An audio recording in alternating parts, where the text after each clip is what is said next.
to Ringsiders Wrestling. Jamie and Callum here as always. And today we are joined by Mr. Benjamin Carter. Hello, sir. How are you? Lads, how's it going? Good to be here. Rocking and rolling. I love that. It's the first person we've ever interviewed that said lads. I like that. Yeah. I mean, you might be living in America, but you're still British. So, yeah. So, Love it. On that note, how is life in America at the moment? I heard that you went over for a football scholarship and you ended up becoming a pro wrestler. So that's the story right there. Yeah. So that was kind of my main kind of motivation for coming over here to begin with. At this point, around 2016, the UK scene hadn't blown up yet. So it was oh, I want to be a pro wrestler. I got to get to the States because that's the pro wrestling capital of the world essentially. So I was all right, that's where I got to chase my dream. And soccer was kind of my ticket to being here in the first place, because I ain't smart enough to get an academic scholarship, not by a long shot. That was never gonna happen. But soccer, I've always been good at soccer. I've had trials at Southampton and Sheffield Wednesday before, and didn't quite make the cut. But I was able to secure a decent enough soccer scholarship to get in the States, and then from there, I tried to wrestle as much as I can, trying to balance both. Well, you ended up training at the Black and Brave Academy with Seth Rollins and Marek Brave, who arguably two of the best trainers to learn from. What was that like as an experience? Because we've had a chance to speak to Marek, and he seems like such a cool guy to learn from. Yeah, he's great. They're both amazing. So I spent the first couple of years in the States kind of not really knowing how indie wrestling works. My time wrestling was kind of limited because, instead of me kind of marketing myself as a pro wrestler, it was oh, well, I want to find places to train at. And they kind of was oh, well, you have to wait a certain amount of time and set up these amount of rings before you get on our show. So instead of kind of marketing myself as a pro wrestler, I kind of had to go a different route the first couple of years. But that was just kind of my short-sightedness. But in 2018, that's when I made the decision to go to Black and Brave, because I'd never had any professional training before. So I thought okay, I've got to get good at the basics as well as the cool stuff as well. And I thought, what better place than Black and Brave? And I kid you not, it's the best leap of faith I've ever taken in my life. It still doesn't quite feel real that I get to be under those guys' learning tree. I can't say enough good things about the trainers and the setup. It's been literally it's been probably the most pivotal life decision I've made in my life that has led me to some great things now. So I can't say enough good things about it. It seems like you kind of, well, as a fan anyway, who I watch GCW, it seems like he kind of popped up out of nowhere. I can't remember who it was I was speaking to. It was Steve from Warrior Wrestling, Steve Tortorello. He had great things to say about you. He thinks you're the next big star in wrestling, full stop. So he was saying, this guy just came out of nowhere. He's got the brightest future ahead of him. And as a fan, when I first saw you in GCW, I was how have I not seen this guy before? So what's that been like for you? Because clearly over the last few months, you've had a huge spike in popularity and interest. Yeah, totally. It's kind of been very overwhelming, I'd say. It's it doesn't feel real to me as well. Before this year, I was kind of only wrestling in the South, because that was where I was in college, right? So I was kind of, being an international, I didn't have a car, I didn't have any form of transport, so I was kind of had shackles on me from my soccer commitments, as well as the fact that I wasn't able to get myself here and there and everywhere. So I was able to just wrestle in the big places in the South. But really, over the start of this year, that's when I've started branching out and stuff, and just finding more time to get out there more, basically, because obviously in 2020 that was kind of when my soccer scholarship, or I suppose my soccer commitments to the school, was done, because we have our season in the fall, so we're done in the fall. But then that kind of semester and early this year, I was able to just focus on wrestling solely. So I think that really helped. And yeah, man, it's just been really cool. It's just been really cool. Like I guess I have kind of popped up out of nowhere in that regard. And yeah, I'm loving the journey, man. It's everything I could have asked for and just so much more. So I mean, it's not a bad thing that you like popped up out of nowhere. It's just it was one of those cases where you see somebody on a show and then you think, how have I not seen them before? Because I was instantly impressed with your work, and then I looked and it said you'd only been in the business for maybe a year and a half or two at this point. And did you say you've only been training professionally for 2 years? Yeah. So I actually had my first match when I was I think 16 or 17. And it was for a promotion back home in. Have you heard of the island, Jersey? You guys have heard of Jersey, right? Yeah. I normally have to give a long-winded response to where that is because no one knows where it is, right? But there was one promotion in Jersey, and I don't know, I'd wrestle once every 3 or 4 months, so it'd be very sporadic. So technically, I had my first match when I was I can't remember if it was 16 or 17, but that's when I had my first match. But in terms of wrestling on a regular basis, it was pretty much after I graduated from Black and Brave in the summer of 2018. So I'd say that is truly when my wrestling career actually fully began, you know? Yeah.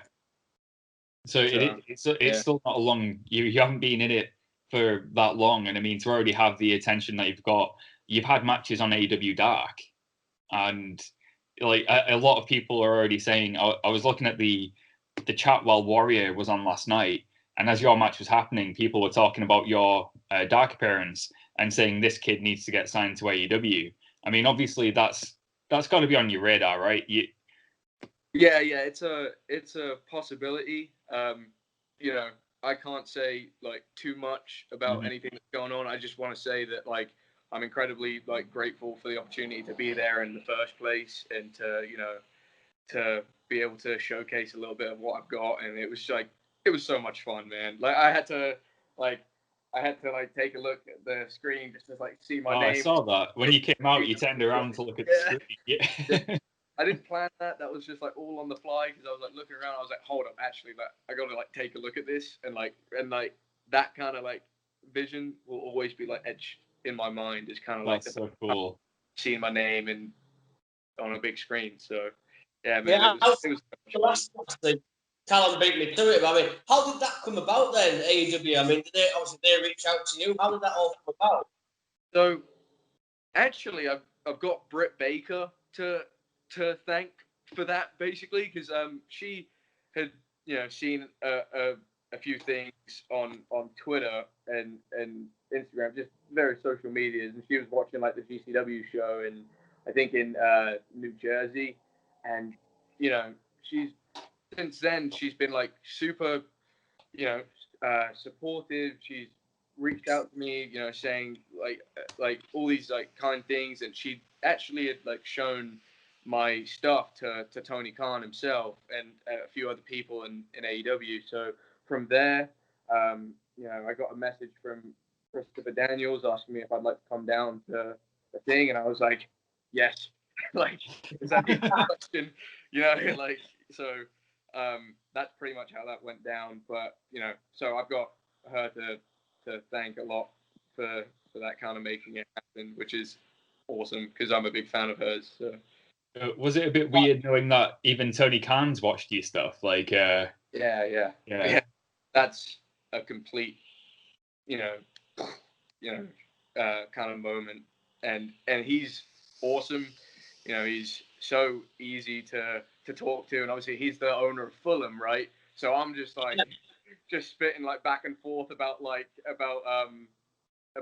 football with him, and he's proper easy to talk to, and I in terms of the whole experience, the locker room, everyone there, the setup, can't say enough good things about it, man. It was just insane. The whole thing is just mind blowing to me. So. I did hear that Brian Cage was really impressed with your Dark appearance, which might have led to the match with Warrior. Yeah. So it's funny. If I don't think he would fully have known who I was if I didn't do the Dark appearance, and they had basically come to Cage without knowledge of me doing the Dark appearance, they had suggested to Cage, how do you feel about wrestling Benjamin Carter? And he was like, I know, I've heard of that name, because he'd literally heard it yesterday when I was the day before, and then they showed a picture or some clips, and he was like, oh yeah, no, that's him. I literally saw him yesterday wrestle on AEW Dark. Yeah, I'll totally wrestle him. So that's kind of how that came about. When they suggested the match, I was like, really?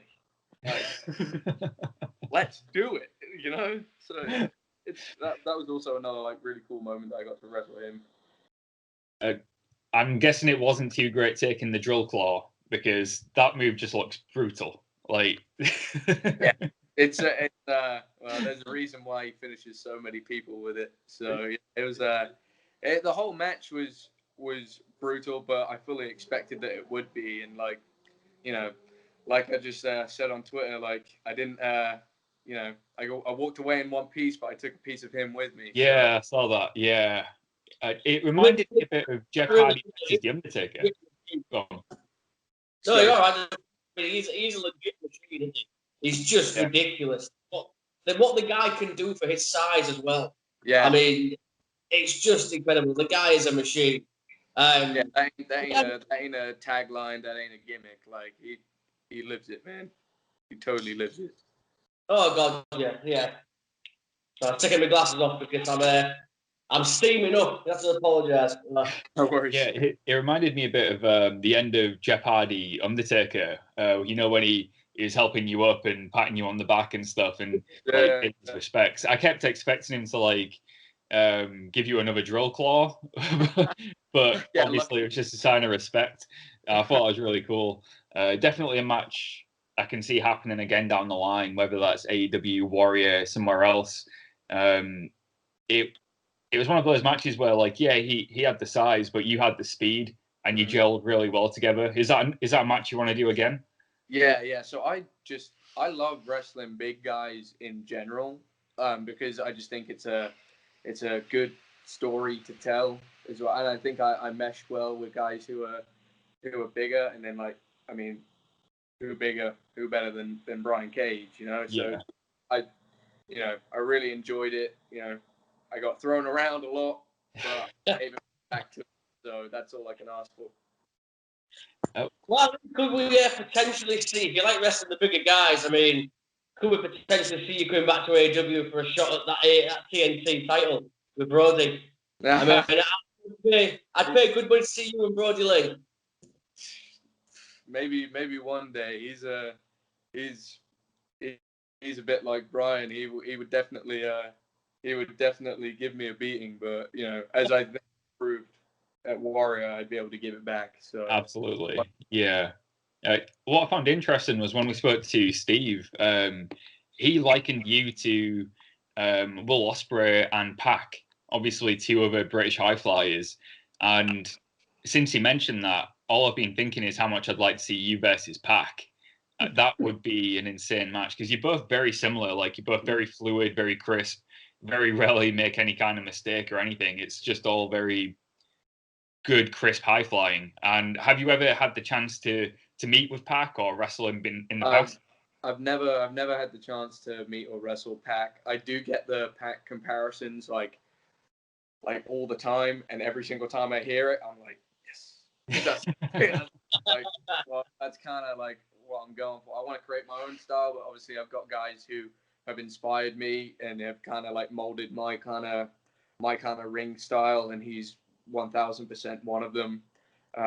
So when I hear that, I'm like, all right, cool, I must be doing something right, because I honestly think that PAC, you could make an argument for PAC being one of, if not the best wrestler on the planet. So I hear that and I'm like, yes, I'm doing something good. Definitely one of the best, and I think he's still underrated at the same time. Somehow people think he's one of the best wrestlers in the world, but somehow still underrated. He's just that good.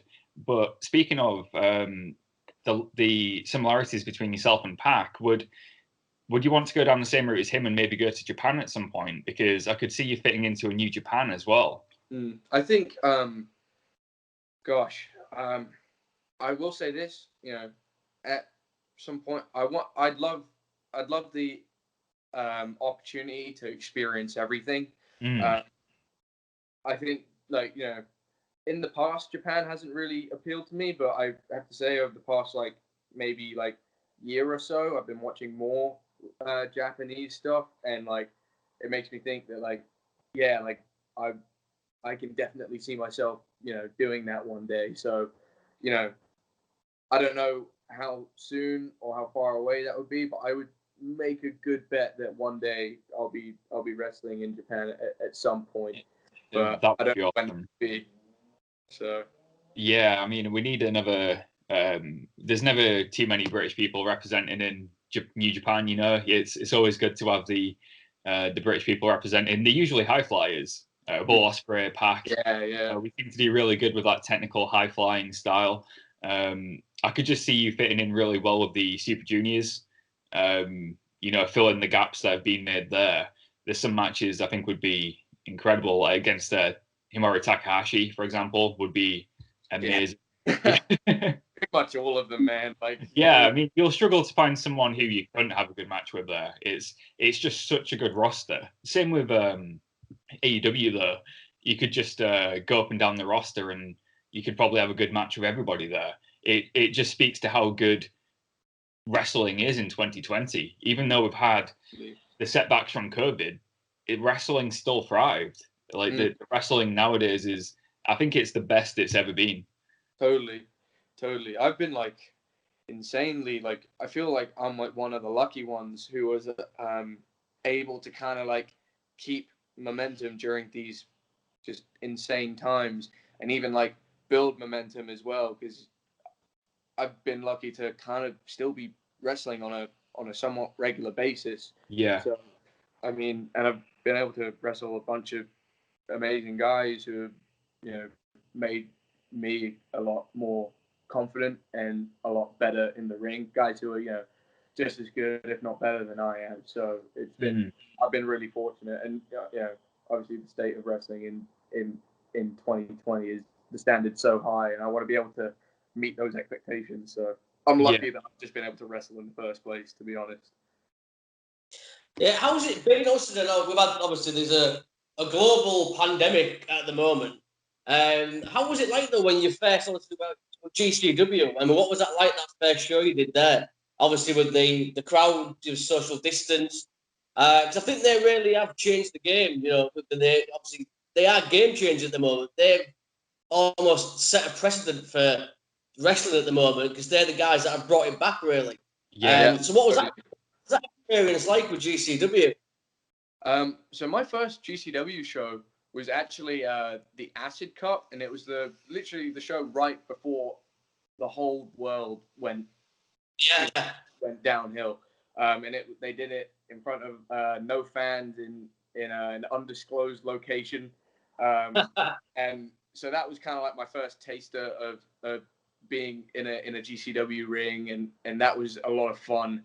But the first show in front of fans was, I mean, yes, it was different, but it was like just as fun, you know. I mean, the crowd was just as hot. It was also really hot outside because it was the middle of the summer. But you know, yeah, being a part of GCW, ever since I knew GCW was a thing, I've always been like, that's the place I need to get on. And I've been fortunate enough to you know, work my way towards a spot on their roster, and like, you know, I'm so thankful to be involved with such a talented group of guys on, you know, the hottest indie show in the country. So I'm really thankful for the opportunity. I think it's helped me tremendously. Yeah, that's what Callum, you said yourself, didn't you, Callum? That, you know, GCW are probably the hottest indie in the US at the moment right now, for sure. Yeah, so yeah, 1000%. They've got that same feeling as like back in the mid 2000s. Obviously, Ring of Honor was the cool indie. Then they became not indie because they got a television deal. But GCW has like filled that gap. Even though GCW's been around for a long time too, they took a hiatus and came back. And since they've come back, it's just been so good. I mean, it's the hot ticket right now. It used to be PWG, now I think it's GCW.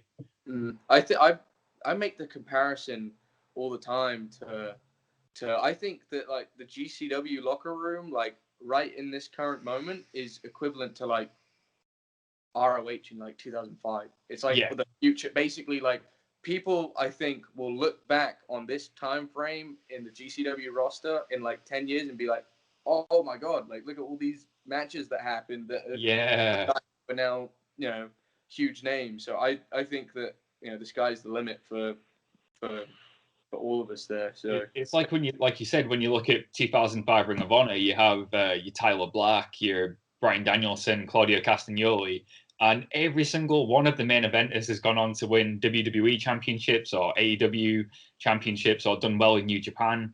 It's just like it becomes a stomping ground for future, you know, like world champions. Yeah, so hopefully that is the case. Yeah, it's just like and when I think about that, I'm like, wow, so that must mean that, like, you know, I'm involved in that. That must be surreal to think about like that. It is. It's so surreal. So, you know, I think if everyone, you know, continues to do what they're doing and work hard, like, you know, great things will happen. So, what's been your favorite match in GCW so far? Because you've obviously wrestled some great talent there. You've had Tony Deppen, Jordan Oliver, I believe. Yeah, I wrestled. Yeah, so you've had no shortage of great opponents. So who's been your favorite so far? So if you could pick. I would say, man, that's a tough one. It really is. I would honestly say, and simply because how much that I felt like I grew from the experience, I think the Tony Deppen match was my favorite out of all of them, because I think that it was by far the biggest test that I've ever had in indie wrestling to that, or in wrestling in general, to that date. And I felt that, you know, I was like very nervous for that match, like very, very nervous. Like before I was going out, I was kind of freaking out. Like one of my mates was like, "This is the most nervous I've ever seen you. Like, don't worry, you'll be fine." And I was like, "All right, I hope so." But I went in there, and I think my confidence after that match was over, like, went up a bunch. And I'll never forget that feeling of like, all right, that was really good. I had nothing to worry about, and I learned a lot from that experience. Well, because Tony is, said it before, say it again, he's like the gatekeeper of indie wrestling. If you do well against him, you're probably in a good spot. So there was a lot of pressure. It reminds me a lot of Bryan Danielson, like mid-2000s Bryan Danielson, where, like you said, he's the gatekeeper, where you can really test yourself against him. He's an incredible in-ring worker, got that technical side. And if you can have a good match against him, like, you know, if you can keep up with him, then your confidence just gets boosted. Sounds like it was the same with you. Yeah, 1000%. And like my favorite thing about Deppen, it's just that he's a madman. That's my favorite bit, you know. So yeah, he was a great dude to kind of like test myself against, and I'm glad that I got through it. So it's not a gimmick with him. He really is just a bit crazy. No. He's crazy in the ring, but like you wouldn't know it from being around him, you know. So aside from Deppen, then let's go the other road. We've said PAC. Who's on your bucket list? Who else is on that bucket list to get in the ring with? Oh wow. And there's so many guys. That's a tough question. Like purely on the indies, would you say, or just in general? In general, I think. In general. So my dream match has and always will be against Seth Rollins. Yeah. Like, he was my trainer, and you know, I always have these kind of like thoughts of like one day, you know, being able to wrestle him in, you know, in WWE one day. That I think is my number one dream match. I'd love to wrestle AJ Styles, but I feel like I'm kind of running out of time. But hopefully, you know, one day maybe the stars will align. PAC, that's a huge one. Will Ospreay would also be very cool. Wow, Yeah, that's quite a bucket list. I mean, yeah. There's a realistic chance a lot of those could happen. Like with the Seth Rollins one, that writes itself. Like you said, he trained you. That story is, it's been done before, but it's always a good story. Yeah, Will Ospreay and PAC, you could do that AEW or Japan. And AJ Styles, that's the one that I guess the time is running out, but there's still a chance it could happen. Yeah. Would you say AJ is one of your inspirations as well, like with your style? 1,000%. Like he's probably like him, PAC and Rollins, like the top three in which I like basically like mold myself after.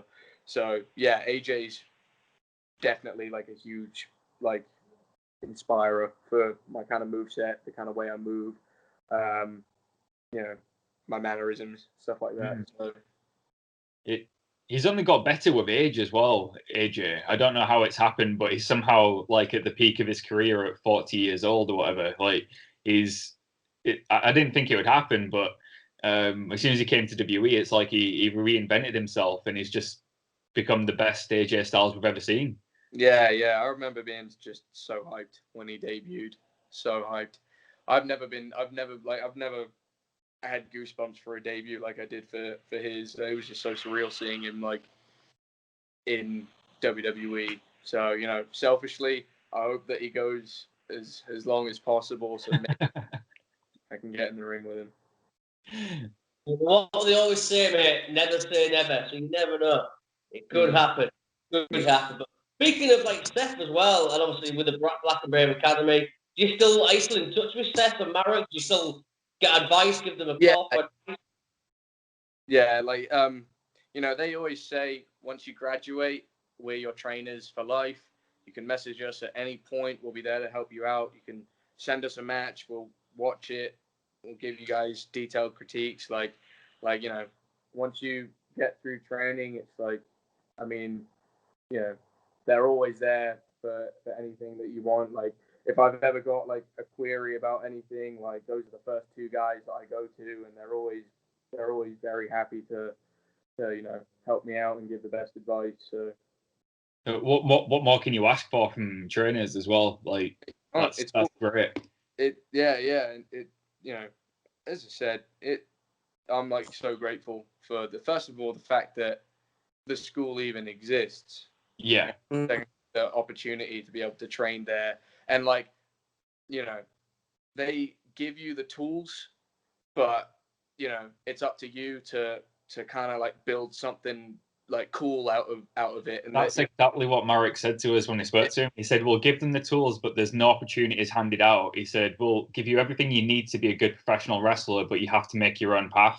Totally. And I was like, that's so good to hear. Like yeah. So like they've provided the absolute like best foundation, but I like pride myself in like, nothing was handed to me. I've gone out and made the opportunities for myself, and that's something no one can kind of take away from me. So I'm like, as I said, I'm just grateful for everything that they've ever done for me, and being accessible all the time. So it's good, man. It's good. Well, hell of a good thing. Yeah, like I said, it was great. I always find it great talking to people who have come from the Black and Brave Academy, because they've all had such positive experiences. And it's very rare that you find a training school who's had like 100% positive experience. But it sounds like the Black and Brave no one ever has anything bad to say about it. And when you look at the quality of the trainers and the wrestlers they produce, it's just testament to how good that school is. And I mean, if they had a school like that in the UK, that would be great too. But we've got some great schools in the UK. But it sounds like you made the absolute best choice to go over to the States and try your luck there, because it's paid off. I wouldn't have had it any other way. Like if I had to do it all over again and had the opportunity to choose a different path, there's no way I'm doing it. Like, I'm doing the exact same thing that I did. So, would you obviously when the world reopens again, are you open to the idea of coming over to the UK? You know, like 1,000%. It's weird because I've never wrestled on like the mainland. I've never wrestled. Really? Never. Like, I've only wrestled for the one promotion in Jersey, and then the rest has literally all been in the States. So That's crazy. I'd love to wrestle in the UK one day. I'd love to, but I guess it's just when the right opportunity presents itself, then I'll totally do it. Yeah. Like we say to when we've had other people on for interviews, and we say the same thing, don't we, Callum? The UK scene's just like hit off in the last couple of years.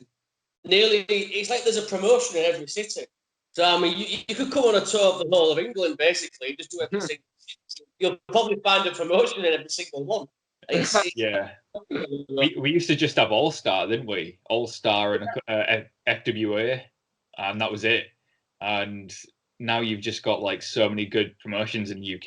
It's brilliant. But I'm sure you'll make a good debut when you finally reach the mainland UK.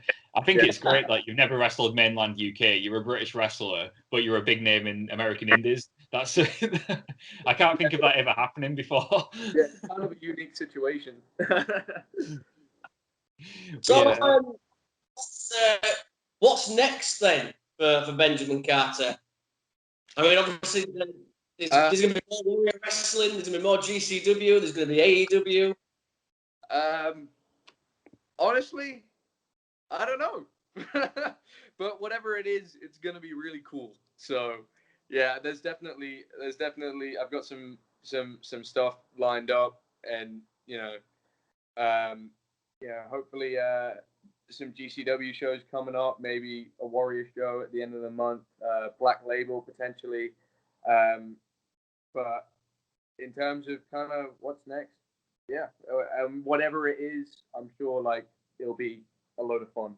So, yeah, that's what's exciting about it. Keep the door open, and whatever happens. That's the most exciting thing about it. You don't know what's going to happen, but I'm sure it'll be good. Of it, I suppose. Yeah. I'm going to get to reach out to AJ Styles. That's what we're going to do next, right? Yeah, that's it. We're got to try your luck, aren't you? So we'll just start harassing AJ Styles now.